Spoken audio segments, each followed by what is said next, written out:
People have called you the real Tony Stark. Elon Musk বর্তমানে সবচাইতে popular লোকগুলোর মধ্যে একজন, দ্য ওয়ার্ল্ড রিচেস্ট ম্যান। তাকে চিনে না এরকম লোক খুবই কম আছে। সে বিভিন্ন জায়গায় পোস্ট করে, টুইট করে, বিভিন্ন পোস্টে কমেন্ট করে। তার এইসব কাজে সবাই তাকে সুপার কুল মনে করে, সুপার কুল বিজনেসম্যান। কিন্তু আসলে কি সে সুপার কুল নাকি সুপার ভিলেন? চলুন শুরু করা যাক। ইলন মাস্ক জন্মগ্রহণ করেন আমাদের মুক্তিযুদ্ধের সময় 1971 সালে। তারা দুই ভাই এবং এক বোন। এবং ইলন মাস্ক তার প্রথম যে কোম্পানি জিপ2 সেটা তার ভাইকে নিয়ে স্টার্ট করছিল। জিপ2 অনেকটা বর্তমানে গুগল ম্যাপের মতো। এটা হচ্ছে বিভিন্ন জায়গার ডিরেকশন, বিভিন্ন শপিং মল, সেন্টার ওইসবের দিক নির্দেশ করত। 1999 সালে ইলন মাস্ক জিপ2কে বিক্রি করে দেন $307 মিলিয়ন, এবং সেখান থেকে তার শেয়ারের $22 মিলিয়ন সে পেয়েছিল। এরপর তিনি শুরু করেন x.com। না, কোনো পর্ন সাইট নয়, এটা ছিল একটি ব্যাংকিং সেক্টর। অনলাইন, বর্তমানে যেমন বিকাশ নগদ আছে ওরকম একটি অনলাইন ব্যাংকিং সিস্টেম ছিল x.com। এবং তখনকার সময় x.com পেপলের কম্পিটিটর ছিল। দেখা যেত পেপল $10 দিত প্রত্যেকজন ইউজারকে এন্ট্রি করার জন্য। তো ইলন মাস্ক একটু ঘাটতারা টাইপের, তো পেপল যখন $10 করে সবাইকে দিত এন্ট্রি করার জন্য, ইলন মাস্ক সেই জায়গায় $20 করে দেওয়া শুরু করছে। তো এই কারণে দেখা গেছে যে যদি পেপল এখন আবার $20 করে দেয়, ইলন মাস্ক হয়তো বা একটু বাড়িয়ে দিবে। তো এক সময় দুইটা কোম্পানি ক্ল্যাশ করলো, দুইটা কোম্পানি হয়তো বা ব্যাংকরাফট হতে পারে। এর ফলাফলস্বরূপ তারা হচ্ছে ইলন মাস্ককে ইনভাইট করে যে আপনারা আসেন, আমরা হচ্ছে পেপল এবং x.com-কে মার্জ করে ফেলি। আপনার হচ্ছে এখান থেকে শেয়ার পাবেন আপনি যতটুকু দরকার। ঠিক আছে? আমরা দুটো এক এক করে ফেলি দুটা কোম্পানি। তো ইলন মাস্ক সেটাতে রাজি হলো এবং তাকে হচ্ছে পেপলের চেয়ারম্যান হিসেবে নিযুক্ত করা হলো। পেপলে তাকে সিইও হিসেবে নিযুক্ত করার পর সবাই হচ্ছে তার আসল চরিত্র দেখতে পারলো। সে শুরু করলো তার উদ্ভট বিভিন্ন সিদ্ধান্ত নেওয়া শুরু করলো। সে বিভিন্ন সময় বলা শুরু করলো যে, "আচ্ছা, পেপল তো নামটা ভালো দেখা যাচ্ছে না, আমরা নামটা x.com নেই।" সে বিভিন্নভাবে বিভিন্ন ধরনের কথা বলতে শুরু করলো। বলল যে, "আমরা তো x.com-এ এভাবে করতাম। হ্যাঁ, ঠিক আছে? এখানে এভাবে কেন?"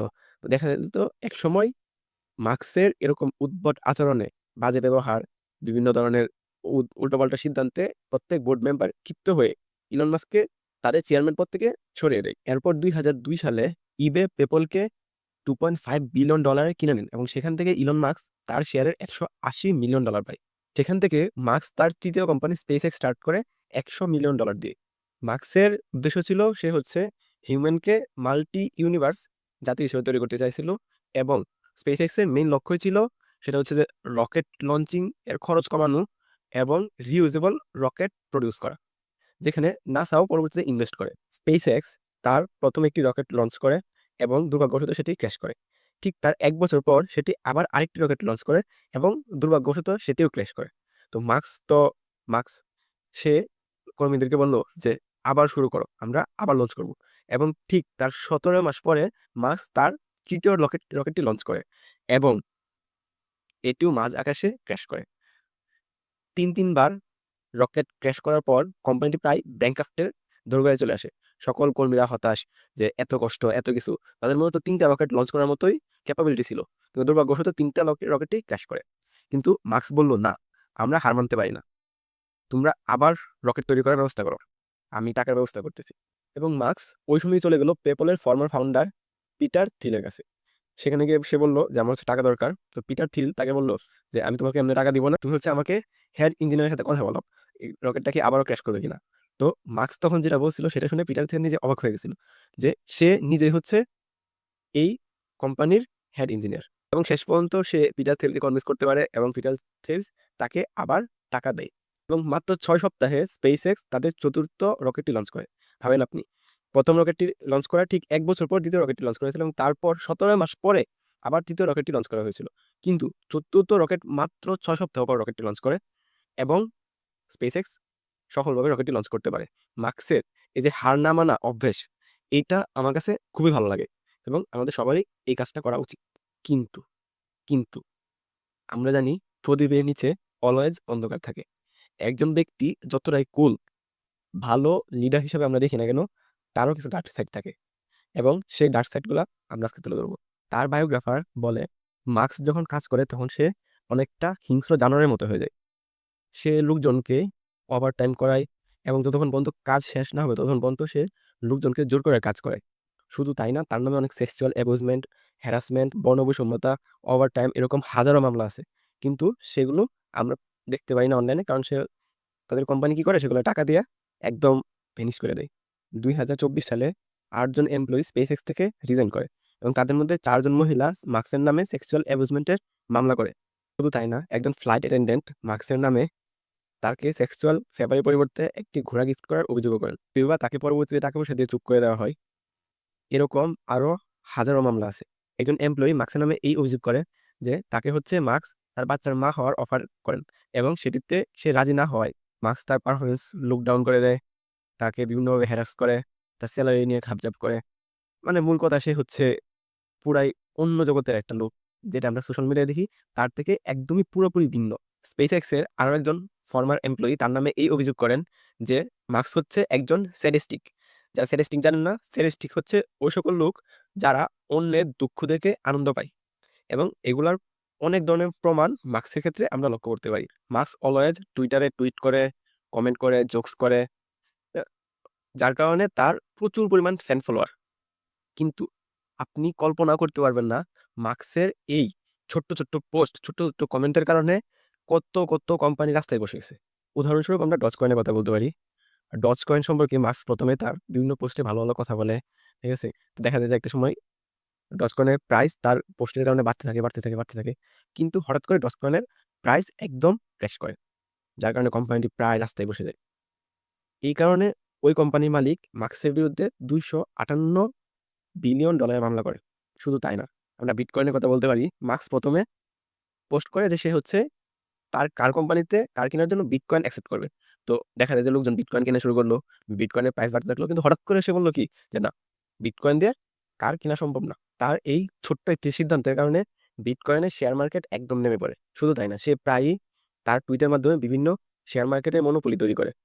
কিছুদিন আগে নিউ ইয়র্কের একটি সিটিতে, ওইখানে মূলত বাংলাদেশিরা সবচেয়ে বেশি থাকে, যার কারণে ওইখানে স্টেশনে বাংলা ভাষায় স্টেশনের নাম লেখা ছিল, যেটা দেখে নিউ ইয়র্কের এক মন্ত্রী বলল যে এইখানে ইংরেজি ভাষাভাষী দেশে কেন বাংলা ভাষায় স্টেশনের নাম লেখা, যেটাতে এটা কিন্তু পুরোপুরি একটি জাতি বৈষম্য দেখা যেতেছে।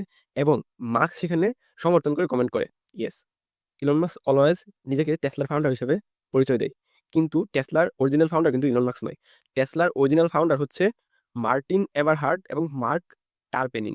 মার্কস ছিল শুধুমাত্র টেসলা একজন ইনভেস্টর, কিন্তু সে সোশ্যাল মিডিয়াতে এরকমভাবে নিজেকে তুলে ধরে যে সে হচ্ছে টেসলার ফাউন্ডার, এবং টেসলার যে অরিজিনাল ফাউন্ডার আছে তাদের সে অলওয়েজ লুকডাউন করে। তারা তাদের ক্রেডিটই পায় না।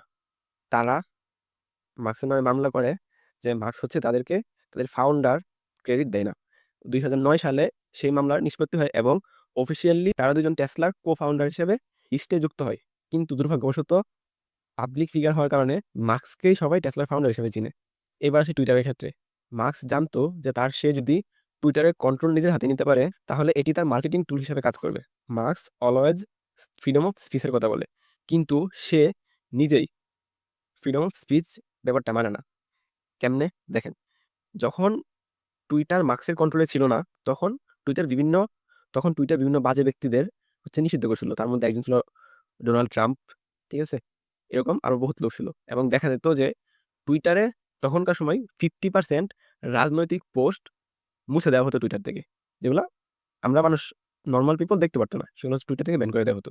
কিন্তু মার্কস ক্ষমতায় আসার পর টুইটারের, সে ডোনাল্ড ট্রাম্প সহ এরকম আরো কিছু ব্যক্তি আছে যাদের টুইটার নিষিদ্ধ করছিল, ওদেরকে আবার সে ফিরে আনে। কিন্তু সিএনএন সহ এরকম আরো বহুত নিউজ চ্যানেল আছে যেগুলা সে ব্যান করে দেয়। অথচ সে নিজে বলে সে ফ্রিডম অফ স্পিচের পক্ষে, সে সবাইকে কথা বলার স্বাধীনতা দিতে চায়। এখন ভাববেন যে তাহলে সে এই কাজটা কেমনে করলো? সে কেন সিএনএন সহ এরকম আরো কিছু নিউজ চ্যানেলদের ব্যান করে দিল? That's the dark side of Elon Musk. শুধু তাই না, যদি টুইটারে কেউ ইলন মাস্কের বিরুদ্ধে টুইট করে, সাথে সাথে সেগুলা সে ব্যান করে দেয়। আরো মজার কথা, মার্কস যখন পোস্ট করত, তার ফলোয়ার জো বাইডেনের থেকে অনেক বেশি থাকা সত্ত্বেও তার হচ্ছে পোস্টে এত রিচ হইতো না। কিন্তু জো বাইডেনের পোস্ট অনেক বেশি পরিমাণ রিচ হইতো, যেটা দেখে তার তো মনে করেন যে শেষ, মাথা ব্যথা ব্লুম। সে কি করলো, সে একটি টিম তৈরি করলো টুইটারে এবং বললো যে টুইটারের অ্যালগরিদম এরকমভাবে তৈরি করো যেন আমার পোস্ট আমার প্রত্যেকটি ফলোয়ারের কাছে পৌঁছায়। এবং আমরা দেখতে পারি যে ইলন মাস্ক টুইটারের একদম মোস্ট পপুলার সেলিব্রিটিদের মধ্যে একজন হয়ে গেছে, এবং সে এটা দিয়ে তার মার্কেটিং ফ্রিলি করতে পারে। সে টুইটার দিয়ে বিভিন্ন শেয়ার মার্কেট ডাউন করতে পারে। সে টুইটার দিয়ে যা ইচ্ছা তা করতে পারে ধরতে গেলে। কারণ ইউরোপীয়, আমেরিকান কান্ট্রিগুলোতে টুইটার সবচেয়ে পপুলার সোশ্যাল মিডিয়াগুলোর মধ্যে একটি। কারণ তারা বাঙালির মতো হাবিজাবি ফেসবুক স্ক্রলিং করে সময় নষ্ট করে না। আপনি কোনো আমেরিকানকে এ এরকম দেখবেন না যে সে হচ্ছে মেসেঞ্জারে ঘন্টার পর ঘন্টা চ্যাট করতেছে। তারা কমিউনিকেশনের জন্য একটি মেইল ইউজ করে। ধরেন তার কিছু বলার দরকার পড়লে সে মেইল করে দেয়। কতটুকু লেভেলে জঘন্য হইতে পারে সেটা আপনি ভাবেন। সে টুইটার থেকে যত ধরনের ফিলিস্তিনি পোস্ট আছে সেগুলা ব্যান করে দেওয়ার কথা বলে এবং সে হামাসকে বলে যে হামাস হচ্ছে জঙ্গি সংগঠন। কিন্তু ইসরায়েল অনেক ভালো। ইসরায়েল যে এই যে এত হাজার, হাজার মানুষকে মারতেছে ফিলিস্তিনে, আল্লাহু আকবার! ফিলিস্তিনের শিশু বাচ্চারা খাবারের কারণে এরকম শুকায়া আঙুলের মতো শুটকি মাছ হয়ে যাইতেছে। খাবারের কারণে মানুষ শুধুমাত্র খাবারের অভাবে মৃত্যুবরণ করতেছে, যেটা পৃথিবীতে খুবই রেয়ার জিনিস। সবশেষে এটাই বলব যে পৃথিবীতে যদি কোনো পারফেক্ট ম্যান থাকে তাহলে সেটা হচ্ছে আমাদের হযরত মুহাম্মদ সাল্লাল্লাহু আলাইহি সাল্লাম, যার ভিতরে কোনো ডার্কনেস আপনি খুঁজে পাবেন না। যদি খুঁজে পান তাহলে আমি নিজে ইসলাম ত্যাগ করব। যদি পান, আমি চ্যালেঞ্জ করলাম।